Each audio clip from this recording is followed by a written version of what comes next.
Nittany Nation, we are back. The full show is back. Full barn, as they say, boys and girls. How we doing? It is finally upon us. Single digit days. Oh, we are 5 days away. Wait, Four. 4 days. That's how math 4 days. works. 4 days until real, tangible football. Oh my God, it's finally here, and we got a taste. Week 0 did just pass us, so I called that like the last little taste. That was like, it was better than the reruns because you got to see. I was fully invested in the Iowa State Kansas State game, fully invested. So I mean, it was fun to finally get a game back on TV. Week 0 is passed, and now it's we've got ball. We've got ball. We have Penn State football, and it's against Nevada. Which later in this episode, we had Nevada Sportsnet reporter, the beat reporter for Nevada, Chris Murray. He joined myself earlier today. So we have that interview to play for you guys. And he gives us everything on Nevada. So we are going to be well informed come Saturday. Definitely stay tuned for that, guys. You're definitely going to want to see that. Andy here went all in on this interview. I mean, it is a good 20-minute interview. You're going to know everything that you need to know about Nevada football going into this game. Not that you can do it yourself, but we're here to help you so that we can do it for you. Right. We're trying to make it easy for you guys. Like, we'll give you what you need to know. So you're not out there just Googling Nevada football. Yeah. God only knows what comes up when you do Google Nevada anything. Well, what happens in Nevada stays in Nevada. That part, Vegas is a whole nother subject there. It's a good thing we're not playing UNLV. I'll tell you what. All right. So headman, James Franklin, he did have a big press conference yesterday where he did go over. He actually gave a lot more information than what he normally does as far as how the roster's looking, who's banged up, who's not, who's starting, rotate. Like, he gave a lot more information than what he usually does. And one of those things was he named 6 wide receivers that are pretty much the 6 we're rolling with this year. So we know the 3 transfers, Kyron Hudson, Trevor Penna, and Devontae Ross. We knew those were pretty much locks because you don't pay money to bring people in from the transfer portal for them to be on the bench. Yeah. I mean, it's 100%. Those were the easy ones to know there. Yeah, and then we have redshirt freshman Tyzier Denmark, which he had all the buzz last year as like the freshman people wanted to see. So he's going to be in the rotation. And then another freshman, Kobe Howard. He's going to be in the rotation as well. And then they're rounding it out with Mr. Liam Clifford. I'm curious. That'll disappoint fans a little bit because it's an interesting line. I'm curious to see what these freshmen are going to do. That's how I always feel going into these seasons. What capabilities do these? I mean, I'm assuming they're 17, 18, 19-year-old kids. What are they? What can we see out of them in these early stages? And especially with these early games, with the Nevadas and things like that.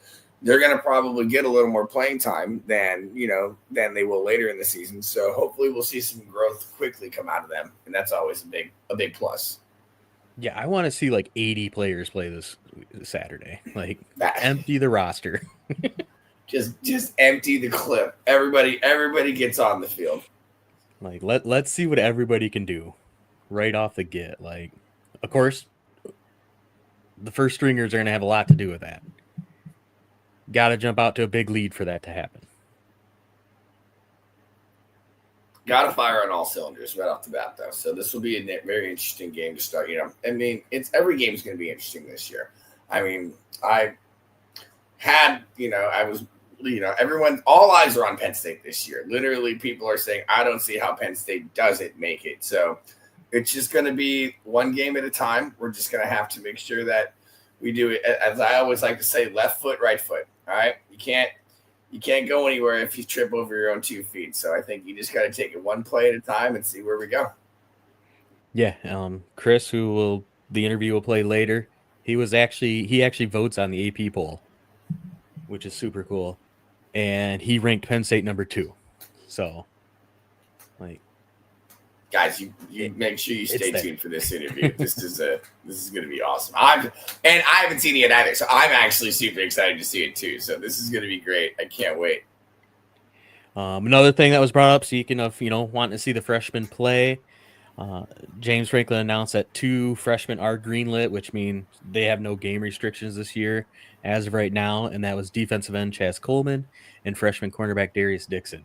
So it's really surprising for Dixon because quarterback is deep at Penn State right now. We brought this up. We're cornerback U right now, it feels like. And so, I mean, I don't know what this kid was doing to, get Franklin's attention. I don't know what he was doing, on the practice field, but obviously he's turning heads. And I'm excited for Chaz Coleman. I want to see what this kid obviously must be pissing vinegar or something if he's getting the green light at D end as a freshman. Yeah, like most guys don't just come in to fall camp, true freshmen, and get in the trenches and be a impact player. That's the most interesting one for me. I want to see what this kid can do. I think we might be witnessing maybe another Abdul Carter, maybe another game wrecker, somebody. I mean, I want to see what this kid looks like. This kid obviously must be a freak. Yeah, like everything I've seen is this guy, he just stands out, even as a true freshman. You don't get that very often anywhere, let alone at Penn State, No, I mean, the ones that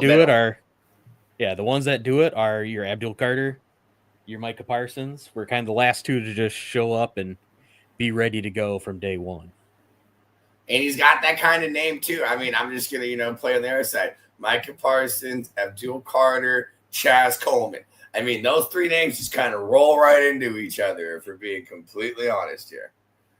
Yeah, like just flows. It's almost like it's meant to be. It literally almost serendipity for anybody who believes in that kind of thing out there. Let us know in the comments if you believe in that kind of thing. And then we also did get some clarification on one of the position battles that were up for play. So you had DeJuan Lane, you had King Mack, and you had Belgrave Shorter all in the mix for who's starting next to Zakee Wheatley, who we know is the stud of the back end there. And in a surprise, it went to Belgrave Shorter. Like he is the starting safety. I think, especially with that position, it's another strong position we have this year. I think you're going to see a lot of rotation, though. I think just because he's the starter and he was named the starter, I think you're going to see a lot of rotation there. I don't think it's going to be, his show. I mean, it's not, for example, it's not his show to lose, is what I mean to say. I think all these guys have been working their tails off back there, and I think it really came down to, we just had to name a starter, but I think you're going to see all 3 of those guys actively. Yeah, I think one of the biggest deciding points was, I guess they tallied up spring, summer, fall camp, all the camps, and he actually led the defense with the most turnovers. Can't argue with that. So if he's ball hawking back there as a safety, like that's the biggest difference you can make back there is turning the ball over. You can't argue with results. So at the end of the day, good on him for getting it. But I think you're going to see a lot of rotation back there this year. Yeah, and then rotation. Speaking of rotation, we got quarterback 2 between Grunkmeyer and Smolik. Still no decision made there by James Franklin. He said he made a decision and he was going to talk to the guys, but it hasn't been released yet. So a decision's been made. We just don't know about it. Who knows? I guess I think we'll probably find out on Saturday. Yeah. I mean, QB2 is the most popular guy on most campuses, not on Penn State's campus, but no. Like it's not really a battle, as long as Drew stays healthy, hopefully that's what happens, and we don't have to worry about who QB2 is. Exactly. So it should be a mute point, going forward here. But it's good to know who it is at least, though. And so the suspense, at least this is what the suspense is for us right now. Who's our second string quarterback? It could be a little bit worse. Right, for sure. You could be, Ohio State or Notre Dame, who just announced who their quarterback one was this week. Just mainly because they had to. I mean, literally because they had to. Right. Penn State only has to do this every 3 or 4 years. We don't have to do it every year. We get a quarterback. Convenient. They start 3 or 4 years. It's rather convenient. Not gonna lie. And then the last thing, touching on the press conference where we hop it over to the interview, it was about the offensive line and the depth there. So pretty much he said 8 guys are locked and loaded, ready to go. Let's go. We've never had this kind of depth on the offensive line. Just a fresh wall moving forward constantly. So everything I said about the safeties, now go ahead and double that with the offensive line. Yeah, there's pretty much 4 entrenched starters and then 3 or 4 guys rotating in, basically. The right guard's the only position that's going to be a full rotation, but they are confident 8 guys on the offensive line, which that's not unheard of. It's not unheard of, but it's very rare in college football. A lot of dudes. With the transfer portal and all that, it's hard to keep depth. And Penn State absolutely did it. And, they have to be in discussion for one of the top offensive lines in the country. Oh, easily. And I think it's going to be very interesting to see what these kids look like coming out of the gate. I think you're gonna, and it sounds like they're gonna be fresh constantly. I just made me think about this. I feel like you've got to be, if you're 8 deep, so you're 5 on the line, and you've got 3 guys behind you who can just come in when you need a quick breather just to hold it down. That's got to be a real confidence booster. Yeah, for sure. These guys never want to come out of the game because that's the kind of competitors they are. But knowing if you need a breather, or if you need just I got banged up that play, knowing that somebody can come in and fill that gap for a couple of plays, takes a little bit of the pressure off too. Oh, 100%. Easily, gives you a little bit of, I think it adds confidence. Yeah, for sure. Without a doubt. Like I said, never has Penn State had this kind of depth at offensive line. Ooh, it's gotta be exciting to see just bodies moving. That's one of my favorite things to watch in the game, is right in the trenches to see what goes on right there. Yeah, and we touched on that with Chris, kind of the weaknesses of Nevada. And I won't spoil the whole interview, but that was one of them. Oh. Yeah, they are not the biggest on that defensive line. This will be interesting to see what this looks like, and I'm hope shout out to Chris once again. Thank you for doing this interview with us and everything. But oh man, this is going to be interesting. Yeah, and without further ado, let's kick it to that interview. All right, Penn State fans, we got Chris Murray joining us from Nevada Sportsnet to give us the lowdown here on Nevada. How are you doing, Chris? Good. How are you doing? Good. So let's just jump right into it. One of the main things James Franklin said in his press conference yesterday was 50-something new players, and we were talking offline. You said it was closer to 60. Just top-line view, what can we expect from Nevada? Well, yeah, it is a new look roster. There are only 4 starters coming back, and there's not a lot of productivity. You look at ESPN's ST Plus, which kind of looks at how much productivity from the previous year is returning. Nevada's bottom 10 in the nation on offense and defense in terms of that returning productivity. But there's a pretty good amount of experience on the roster. A lot of the guys that they added from the transfer ranks were either FCS starters or FBS rotation players. So I think Nevada took a little bit different path toward the transfer additions this year. It's Jeff Choate's second season with the Wolfpack. He was previously the co-defensive coordinator at Texas. Before that, the head coach at Montana State. And with some of his roots in Texas, he brought a lot of guys from Power 4 schools last year, or guys who were like high 4-star recruits. And a lot of them didn't work out. That's not kind of what Nevada is as a place. Nevada is more of a blue collar, doesn't have the bells and whistles. You need to be grateful that you're playing FBS football rather than worrying about, well, when I was at Florida, we had this and you don't have this here. So I think Nevada's looking to have a little bit more discipline, a little bit more grimy, a little bit more hard-nosed roster. And that was one of the reasons why in the second year there was such a roster flip. So I think that's the kind of MO that Jeff Choate wants, is kind of the lunch pail kind of guys, which he had some of last year, but maybe not as many as he wanted. So I think that's kind of the change that you've seen in the roster, is that maybe, a little bit more blue collar guys who were low 3-star recruits, guys who maybe even started in the junior college ranks or came up through the FCS. There's more preponderance of those kinds of players on this year's roster compared to last year.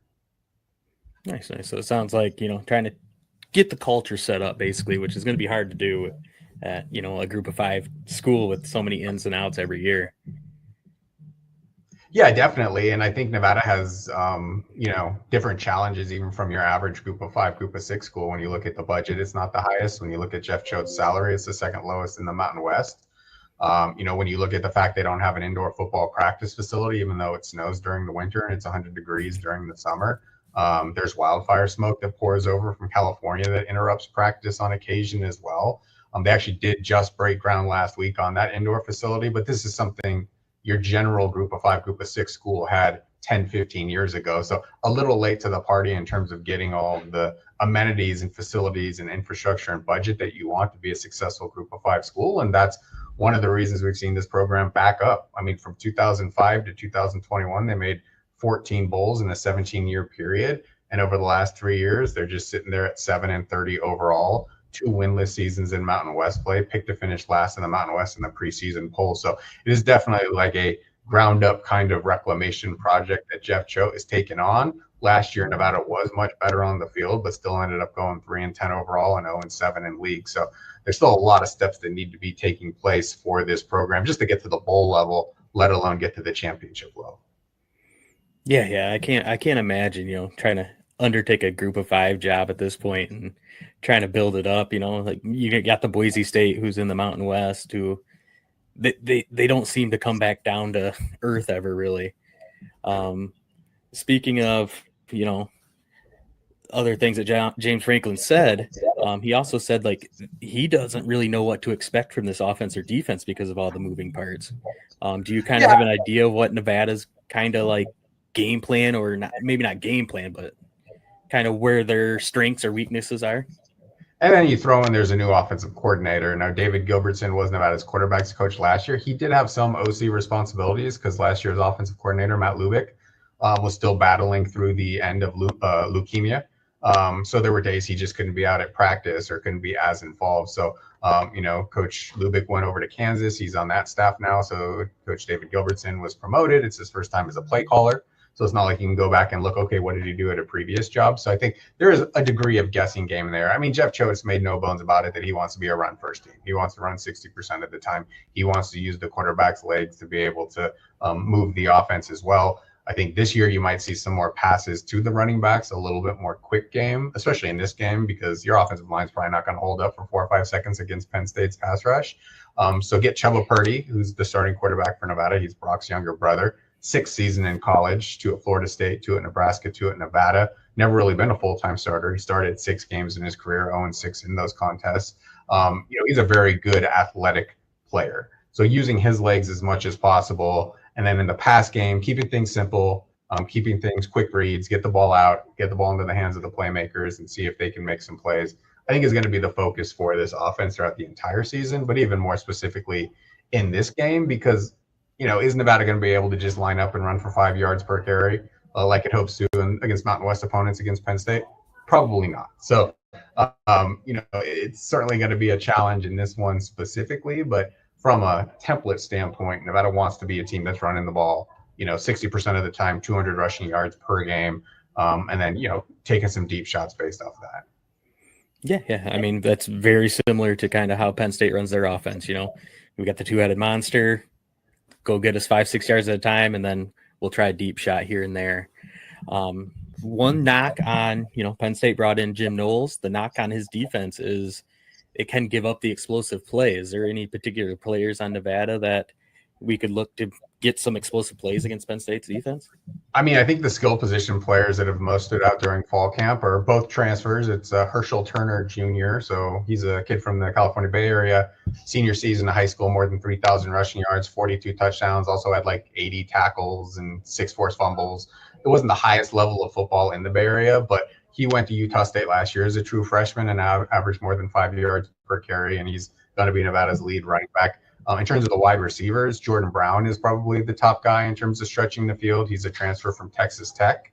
Before that, he was a walk-on at Kansas. So 6 college seasons, first 5 in the Big 12. So he's got some bigger game experience underneath his belt. And I do think Chubba Purdy with his legs. There are question marks about how well he can operate an offense in terms of throwing the ball. But I think from a leg standpoint, he is a guy who can go get you a 50, 60-yard run, maybe run away from a defense, especially early in the season before he's taken a bunch of hits. His big knock is he just hasn't been healthy. I mean, he's had a broken collarbone that needed surgery, broken ankle that needed surgery, double groin surgery. He had some shoulder soreness last fall camp, which knocked him out of the competition to start in 2024. So he's healthy entering this season. So you should see a very explosive version of Chubba Purdy. And I think their goal is just to get him through this game still healthy, obviously playing against Penn State. So, Nevada generally wants to, grind you down, but that's not going to work against Penn State more than likely. You're probably not going on 15 play series.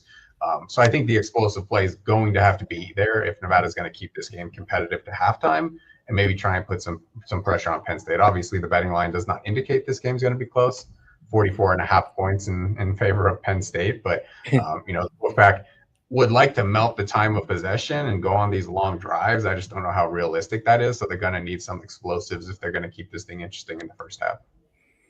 Yeah, I mean, if you look back at last year, Bowling Green gave Penn State a scare. Very similar kind of thing. They just held the ball. I think Penn State had 1 possession in the first quarter. So yeah, I mean that's what you want to do, right? If you're the lesser of the 2 teams on paper on talent, you want it to be an 8-possession game.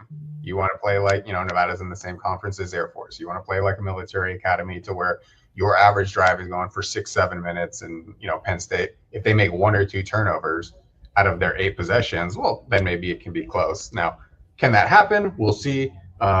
Specifically on the physicality of Penn State's offense with so much returning continuity on offense with those 2 running backs you mentioned, with the offensive line mostly intact, with a potential high-round quarterback. Will Nevada's defense be able to hold up to that physicality after giving up almost 200 rushing yards per game last season? That's going to be the big question, because there's only 1 starter back on defense for Nevada, and it's a nose tackle who had like 25 tackles last year. It's not like necessarily a marquee high-production player. So there's a lot of unknowns and uncertainty with the defensive side of the ball. Again, there's a lot of experience. You look at the secondary, they did bring in a ton of guys who have played a lot of football, just not at Nevada.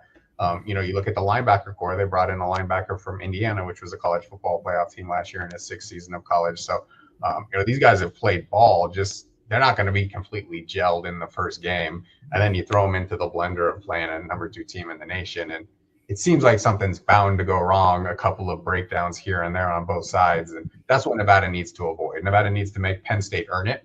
And that's what Jeff Cho said in his press conference yesterday. If they have a 15-yard run, but, we tackle them well, or if they have a 20-yard pass that's highly contested, you just pick up the wide receiver, you say good play. What they can't have is somebody running right down the middle of the field wide open. And, those things tend to happen when you're playing against elite competition that you didn't see during fall camp. Yeah. That's one of Drew Aller's strengths is inside the hash marks. He likes to keep everything, in the middle of the field, basically. So if you guys can kind of clog up the middle of the field, make him force him outside, at least makes him uncomfortable, if nothing else. And that's something Nevada didn't do last year. I mean, 13 games played, only 14 sacks. Didn't even force a fumble until like the 8th game of the season. I'm not saying take a fumble away, just force a fumble. So getting more havoc plays, I think, is one of the big focuses of the defense. Jeff Cho talked yesterday when I asked him, okay, why are you going to get more of a pass rush? Since it's a less selfish group. Everyone's going to do their job, which should open opportunities in the pass rush for other people. It's a harder working group. And he thinks it's a more talented group, even though last year's team had a Cal transfer on one edge and a Wisconsin transfer on the other edge and a Texas transfer in the middle. So again, that goes to the kind of the theme of just on paper and measurables, maybe not as talented, but a team that's going to listen to its coaching more, be disciplined more, and be able to execute more. And Nevada, like I said, 3-10 last year, but they played 8 one-possession games, and they only won 2 of those. They just could not finish opponents. Last year, they opened the season against SMU as a huge underdog. They're winning by 9 points with less than 8 minutes to go, a bunch of mistakes, and they lose that game. So they were close against pretty good competition. They played Boise State on the road, another college football playoff team. They only lose that game by 7 points when they were down to their 4th running back, who fumbled 3 times in the game, including on the 1-yard line going in for a touchdown. So if you just look at the record, you're like, oh, Nevada's no good. And I do think this game will probably end up being lopsided, but I think this is a very strong coaching staff that did get a lot more out of its talent last year. And I think will this year as well. Not surprised if Nevada gets to a bowl, even though it was picked to finish last in the Mountain West. That's just when they're playing Mountain West schools. When it goes against Penn State, I think it's a little bit less easy to be optimistic, but, you know, I guess we'll see what happens on Saturday. Yeah. And, you know, this most likely will be probably the most attended game Nevada's ever played at, with Penn State having 106,000. Is there anything they're doing special to prepare for that type of environment? Yeah, I mean, they were definitely like blaring in crowd noise during practice the last couple of weeks and, you know, during their last scrimmage, which I think is somewhat helpful. Their first scrimmage, they had a lot of procedural issues. They had a lot of penalties, which Jeff Joe was very upset about because that was a big issue last year. Nevada was among the most penalized team in the country, and a lot of them were silly things. It was like unsportsmanlike penalties, or late hits out of bounds, or things that he's trying to get out of the program with the more disciplined player. So yeah, I mean, they've simulated playing, you know, fake music or fake crowd noise into Mackey Stadium, but that's only going to take you so far. I mean, Chubba Purdy, like I said, he started games at Florida State and Nebraska. He's been in that situation. Your top wide receiver, Jordan Brown, played in the Big 12. He's been in that situation. That's kind of more the anomaly. But, you know, Jeff Joe said yesterday, you're going to focus the 12 inches in front of your face mask. That's what the goal is. The biggest crowd Nevada's ever played before was 2015. It was the reopening of Texas A&M's stadium. I think it was 102,000. And Nevada actually kept that game pretty close. I think it ended up being like 44-28 or something. But the last 2 times Nevada's played Big Ten opponents, last year they were shut out against Minnesota. 2 years before that, they were shut out against Iowa. So there's also like different coaching staff. Last year was with Coach Schote, but there's kind of proof in the pudding that Big Ten opponent, Nevada's not been able to really match the physicality and move the ball against more mid-level Big Ten teams. And obviously Penn State is above a mid-level Big Ten team. Yeah. Looking more into the roster, is there any like player in particular you think, you know, with narratives or anything like that Penn State will find themselves rooting for from Nevada? Well, Ashton Hayes is a running back on Nevada. So he actually attended 2 local high schools here in Reno, committed to Nebraska at a high school, ended up not going there because he kind of had the inkling Scott Frost was going to be fired, and he was like fired like 3 games into the next season. So he ended up going to Cal, transferred to Nevada after his freshman season, tore his ACL that year, ended up coming back last year as well. They kind of put him at wide receiver, so didn't play that much. Now he's back at running back. So kind of 4th year of his saga of a variety of things. So he grew up in Pennsylvania. His family's back there, was a Penn State fan, never actually went to a Penn State game. But he actually, you know, is very much looking forward to going back to kind of his home state and having a lot of friends and family in attendance. Najee Logan is also that linebacker from Indiana I mentioned. He previously played at UMass. He's from Philadelphia, so another kind of homecoming game kind of for him. Both those guys in particular said, you know, how much they're looking forward to this opportunity just because their roots back to that state. Yeah, I'm sure it'll be, you know, it might not be a pleasant outcome, but a pleasant experience nonetheless. Yeah, and I think that's what Jeff Choate is preaching. Like he said yesterday, a 16-year-old Jeff Choate who grew up in small town Idaho, if he got to coach in the same building that Joe Paterno got to coach in, he would have thought that was like the coolest thing ever. And, you know, this is a guy who's coached at Texas and Washington and Florida and Washington State and Boise State and some really big schools that have done a lot of great things. And he's trying to take the, you know, the perspective that you don't get to play in front of these kind of crowds all that often. There could literally be more people in attendance for this game than all 6 of Nevada's home games combined. if they average what they have the last couple of years. So like, look at that as an opportunity that you're going to be playing in one of the shrines of college football against elite competition with a lot of scouts watching. If you do your job well, maybe you're somebody who gets noticed and they put a little flag next to your name to watch for the rest of the season. So, I think there are goals in this game beyond just winning the game. And, one of them, he said, is A, get healthy out of the stadium, and B, is to compete. And even if things don't look great, not back down, because that's going to be needed in these close games later in the season where Nevada struggled, is how are you going to finish in the fourth quarter? And regardless of what the score is at the end of this game, he wants to see that same level of fire and competition on the last series as he saw in the first series. And he thinks that will set a good foundation for what's to come for Nevada this season. Awesome. We got college football back, Chris. Yeah, we do. I'm an AP Top 25 voter, so that means I got to get up early on Sundays because the ballots due at 7 a.m. Pacific time. So got to be up at 5:30 on Sundays now instead of sleeping in. So there are pros and cons to it. But yeah, I mean, really looking forward to how everything unravels in college football this season. I think it's Georgia and Alabama have slipped a little. So I think it's kind of fun to see who's going to win the national championship. It doesn't seem like there's like a for sure number one favorite.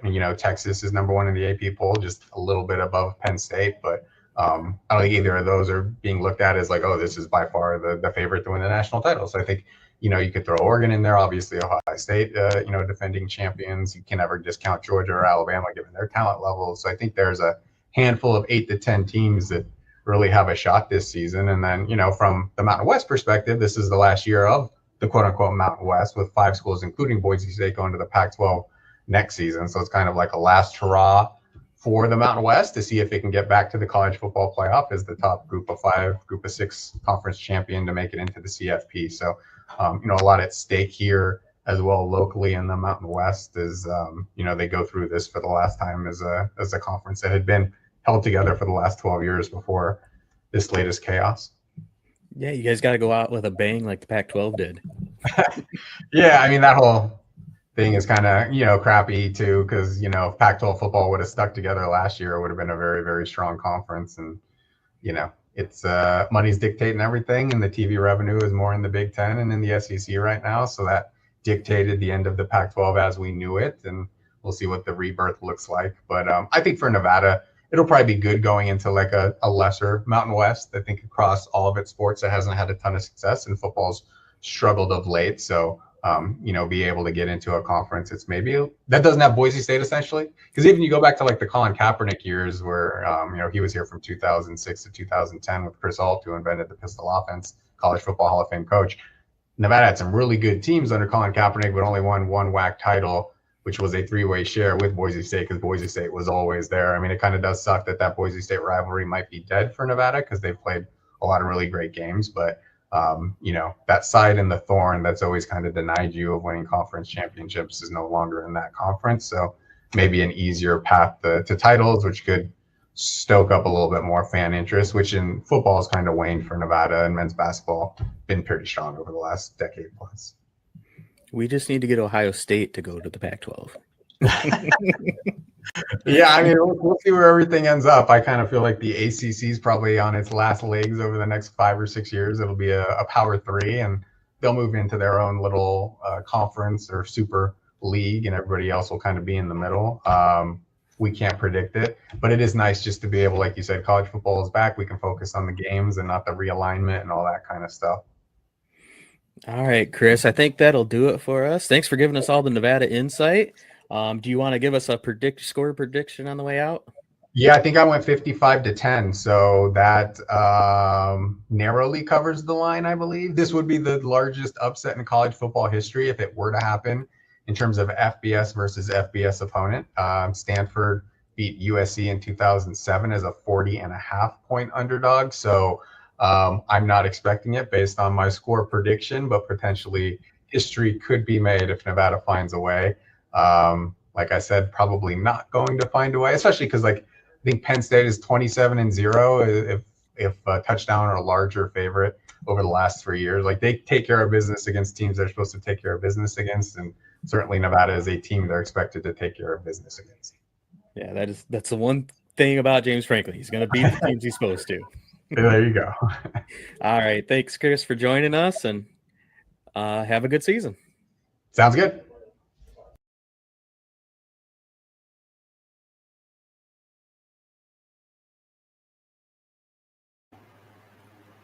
Look at you, the professional interviewer over here. By the way, just a little applause to you for the expert interviewing skills you had right there. I just got to stop looking like a bobblehead.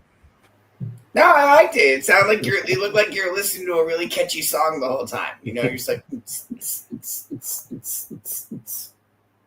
Yeah, would like to thank Chris again for joining us, or me, I guess, and giving us all that. Like, where else are you gonna get that type of information? You know, that is everything you need to know about Nevada football right there in 20 minutes.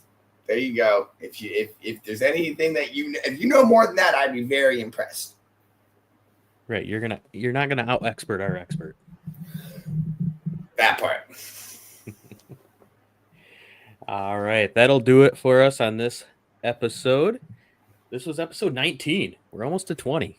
Ooh, we're getting there. So we'll be back at you guys Friday night, getting you ready for the game on Saturday. And then we're going to hit you with a post-game show as well. So you guys will be seeing a lot more of us, and hopefully a lot more people will be tuning in, and like, subscribe, review, do all the things to help us grow. We also have a new merch store that you guys can check out. It's at vocfb.com/shop. It's got Penn State. It's got about 20 or 30 teams in it. So you guys can go get your gear there and support the network. And there's some cool stuff on there. I was flipping around. There are some pretty cool things. So go ahead and give yourselves a look. I think you guys will be impressed with what you see there.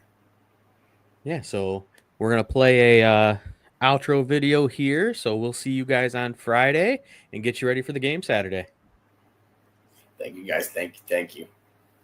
College football is even more exciting when you've got some action on the line, and the games are even better when you're cashing in.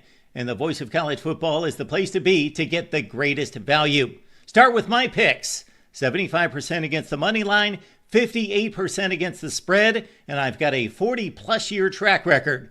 11-0 in the college football playoff for me last year against the money line, 8-3 against the spread. And I'm just the warm-up act. Steve Merrill of Wager Talk is our ace in the hole, show stopper. 7 years with the Voice of College Football, over 30 years in the industry. Steve gives us analysis on all the big games, but you can't miss Steve's weekly under-the-radar pick. 28-12 against the spread the last 3 years. You also get picks from some of our top analysts here at the Voice of College Football, including Corey Bratta, Matt Zemek, and Steve Dace.